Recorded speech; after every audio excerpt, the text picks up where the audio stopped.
So for starters, a bit about SR&ED. SR&ED is Canada's flagship R&D tax credit program. It offers eligible businesses up to 35% back on their R&D costs. So if your company is solving a technical problem through experimentation, whether you're writing novel code, developing new processes, or pushing the boundaries of what your products can do, you could be engaged in activities that qualify you for SR&ED. Now, why there's extra urgency around SR&ED in 2026 is that the program just underwent its biggest transformation in over a decade. So here's what changed. First, and probably the most exciting point, is the annual expenditure limit for the enhanced 35% refundable credit has doubled from 3 million to 6 million.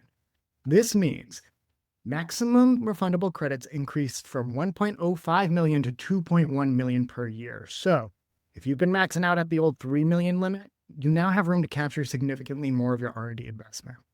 Second, and this is genuinely transformational, Canadian public companies will now access the enhanced 35% refundable credit. So previously, public companies were limited to a 15% non-refundable credit, which was essentially useless if you weren't profitable. Let's be real. So now, if you're a public company with shares listed on a designated exchange and not controlled by non-residents, you can receive actual cash refunds on up to $6 million in qualifying R&D expenditures.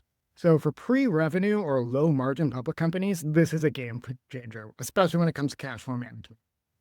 Third, and I know we're not going in order here, but capital expenditures are back after being eliminated 11 years ago. So any equipment or machinery you acquired after December 16, 2024, that's used at least 90% for SR&ED, work in Canada now qualifies for both the deduction and the investment tax credit. For manufacturers, hardware companies, or anyone with equipment-heavy R&D, this represents a major opportunity that simply didn't exist in your last fiscal year. And then fourth, the phase-out thresholds have increased. The taxable capital phase-out now starts at 15 million instead of 10 million and extends to 75 million instead of 50 million.